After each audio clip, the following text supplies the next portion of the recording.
আজ কৈলাসহরে ঊনকোটি কলাক্ষেত্রে জেলাভিত্তিক আশা কর্মীদের ও আশা ফেসিলিটেটরদের নিয়ে পুরস্কার বিতরণী অনুষ্ঠান করা হয়। উক্ত অনুষ্ঠানের মঞ্চে উপস্থিত ছিলেন কৈলাসহর মিউনিসিপ্যাল কাউন্সিলের চেয়ারপারসন শ্রীমতী চপলা দেবরায়, আশা কোঅর্ডিনেটর ডক্টর অয়ন রায়। প্রথমে প্রদীপ প্রজ্বলনের মাধ্যমে অনুষ্ঠানের শুভ সূচনা করা হয়।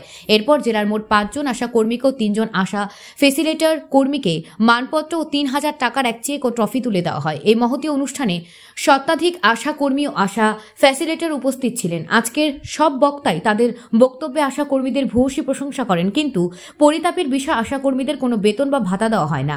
যে অনারিয়াম দেওয়া হয় তাও অনেক কম, তথাপি আশা কর্মীরা নিরলস কাজ চালিয়ে যাচ্ছেন।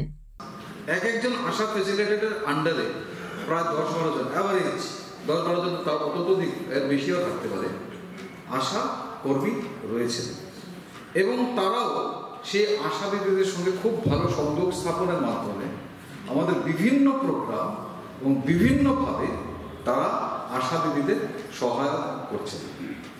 এবার আমার একটা সৌভাগ্য যে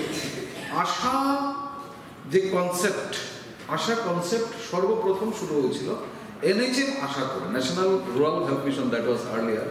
ন্যাশনাল রুরাল হেলথ মিশন যখন বাস্তবায়িত হয়েছিল ইন দ্য ইয়ার 2005, তখনই আশা কনসেপ্টটা এসেছিল। এর আগে কিন্তু আমাদের গ্রামে আশা দিদিরা ছিলেন না। এর আগে ছিলেন, আমরা তাদের বলতাম কমিউনিটি হেলথ গাইড, CHG। এখনো কয়েকজন CHG হয়তো আমাদের এখানে আছেন, তাদের একটা ফিক্সড বেতন দেওয়া হতো। সমাজ চিকিৎসা জগতের যে সমস্ত জিনিসগুলো আমরা একদম রাস্তাঘাট থেকে উঠে আসছে, সেগুলো আমরা আশাকে দিয়েই আমরা আশা করতে পারি। আমাদের আশা ভরসা আশাকে দিয়েই।